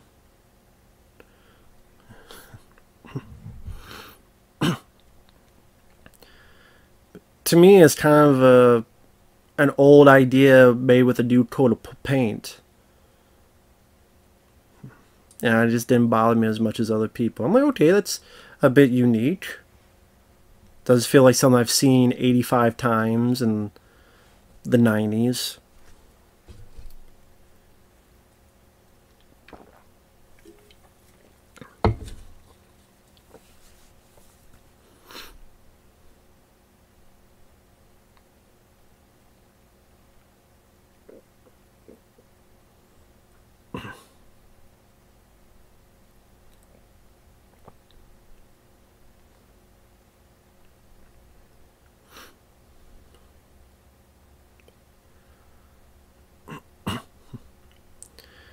Thankfully, Eddie Murphy looked at the back of his hand to see that red dot. Because wherever the red dot goes, you bang.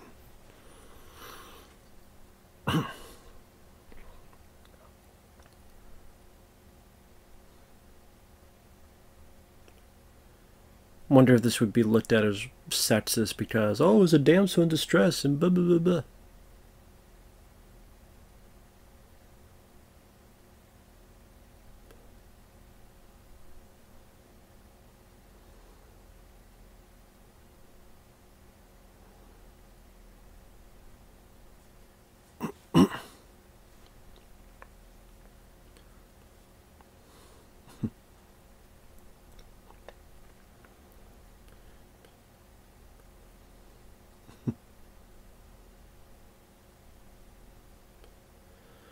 Sorry, now I'm just watching the film.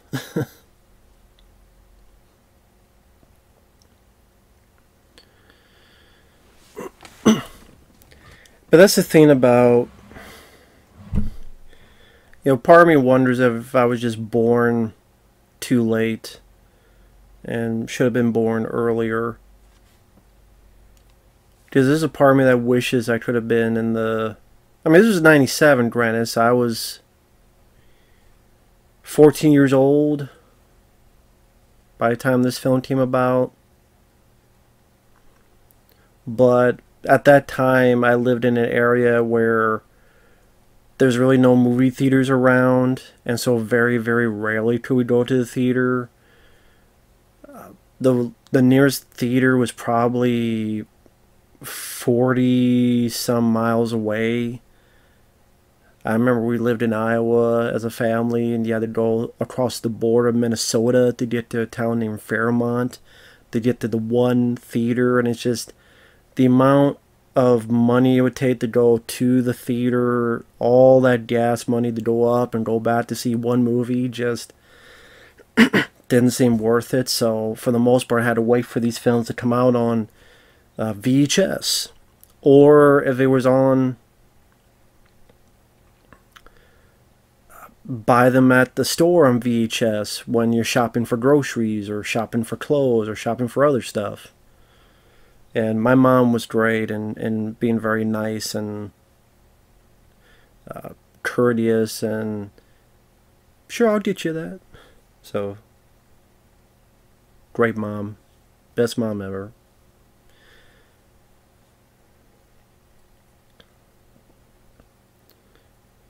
Michael Wincott. You just got fucked. Like I said, just a slimy, evil character. Oh shit, look at this. Got my car here and that's the only exit, the only way out.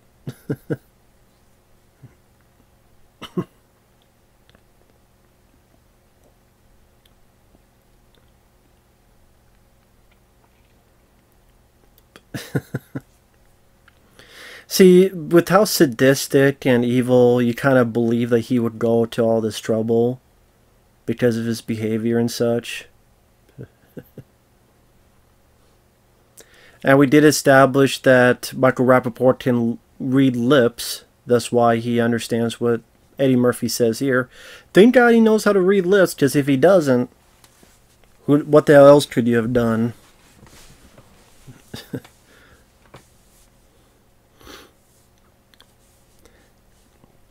But I mean, this is kind of a fun, like old serial type of, what can you do? You're between a rock and a hard place.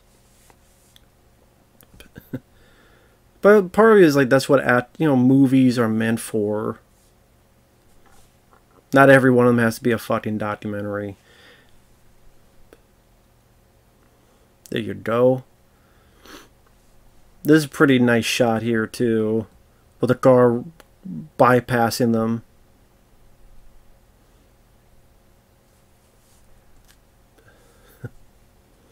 Nice explosion too.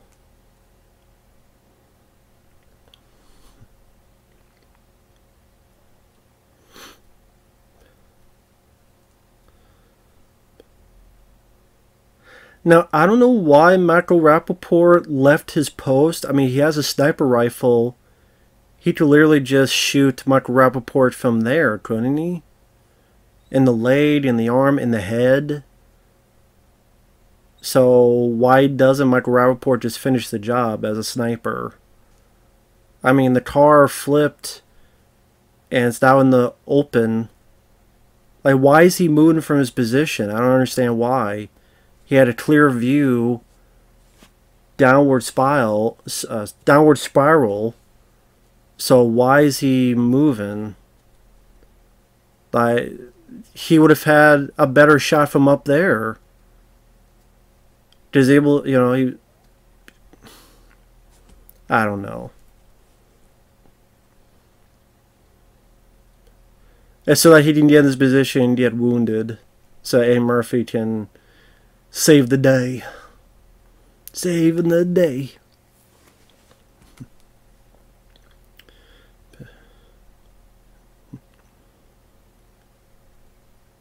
Not really a smart idea, too, to run and open without any cover. Not really smart. For a SWAT guy, you think he'd be a lot smarter. So I would say, like, Michael Rapaport's chair is doing some dumb things in here. Just so he could get wounded. I have a sniper position.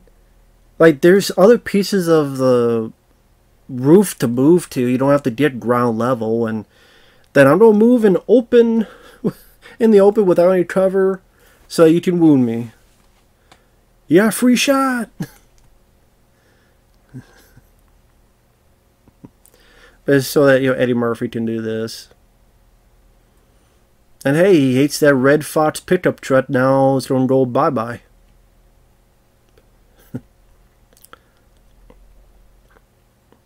Well, it doesn't have wall-to-wall action, but when it's there, it's pretty well handled, I thought, from a guy. Like, you look at his credits, it's not like he's directed a ton of other action films. So I thought it was pretty well handled here. Again, for a guy that's not as known for it. I mean, I don't agree with his assessment that this needed to be PG-13. Come on, Thomas Carter, come on. I enjoy the film that we have. Needs a Blu-ray. No features on the DVD.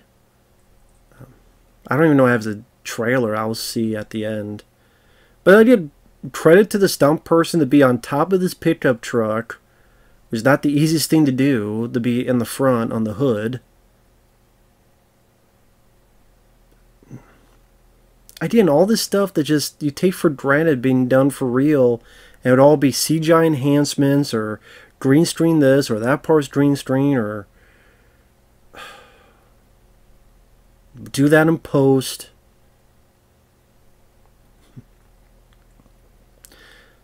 Get some nice punches in there.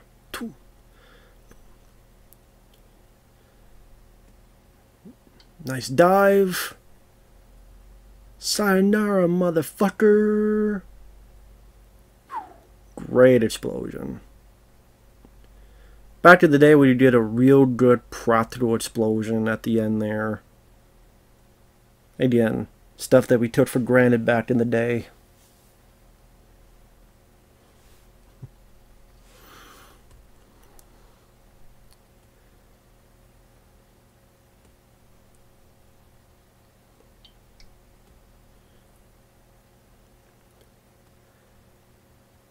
You have Eddie Murphy's look here into the destruction.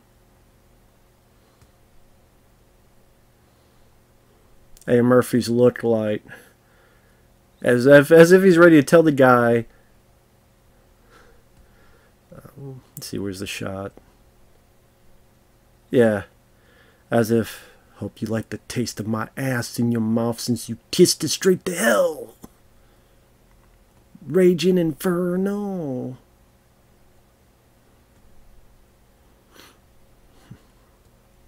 And now they get naked in Tahiti. With some more, funny bits from Eddie Murphy. Do you imagine one of my mama's friends here? Oh, look at that boy. Floss right up his ass. Ooh, we got some titties there too. We got some nudity. Look at that. I mean, back in the day, R-rated, you flash some nudity right then and there, because why not?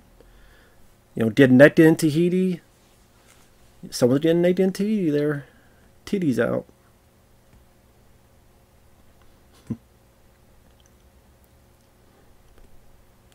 Oui, monsieur, right away. That's very nice to hear. Oui, merci.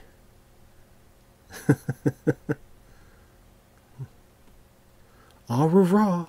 I can never say that. That's some smooth shit.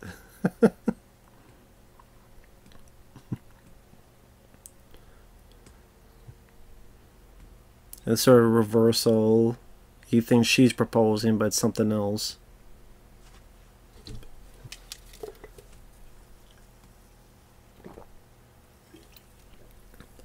And once again, they don't play off the... I like the... But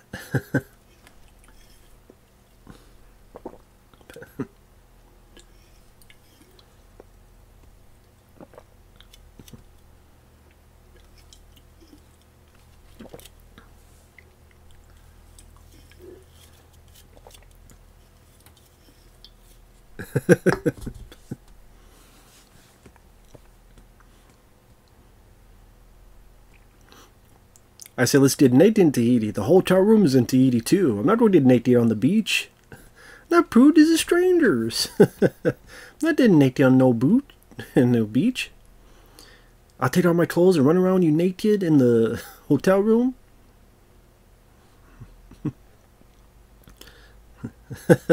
That thong's for me? Imagine me some shit like that. You bought that for me? Yeah, girl, please. What if one of my mother's friends was here and see me walk around that shit? Don't bring your mother in this. It's a small world. Somebody that knows my mother sees me in that shit. Go, oh girl, Miss Roper's son be on the beach at Tahiti with his ass out on his vacation. Watch girl, has a string up his ass. Get the fuck out of here.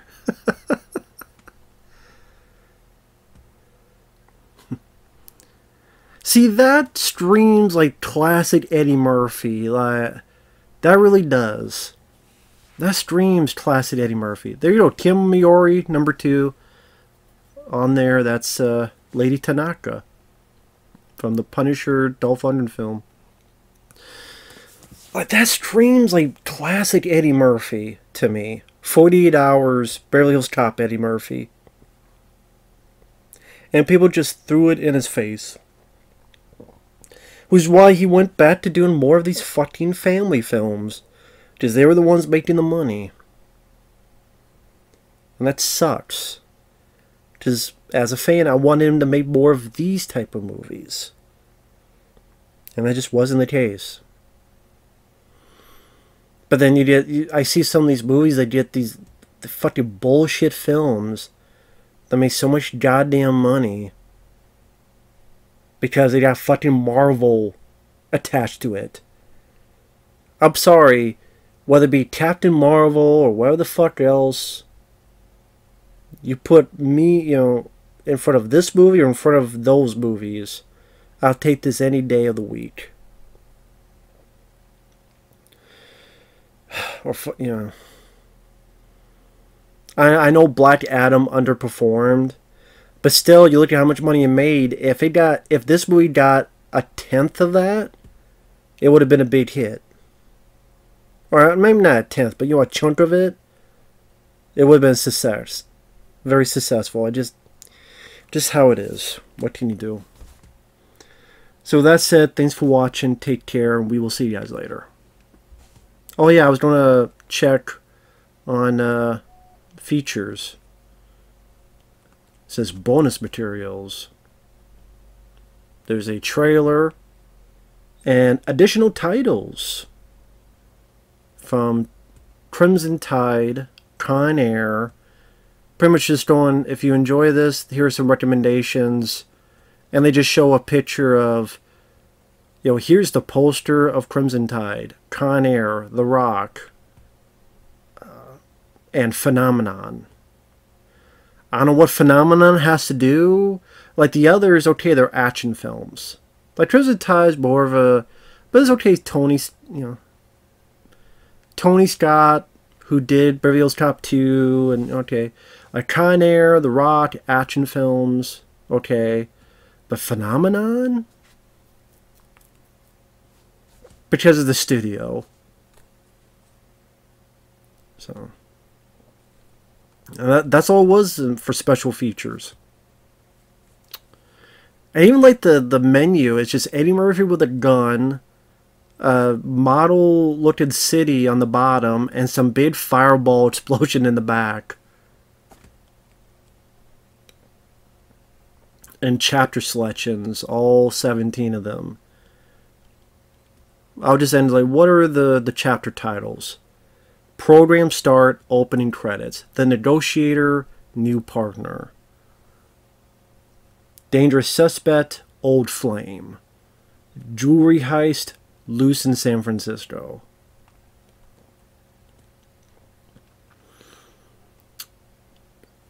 End of the line, car garage capture. Dinner only, training session.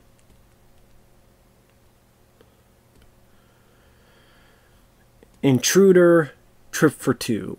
Rescue operation, on the beach in Tahiti. And I'm guessing end credits. Closing credits. There you go. So, with that said, thanks for watching. Take care. We'll see you guys later.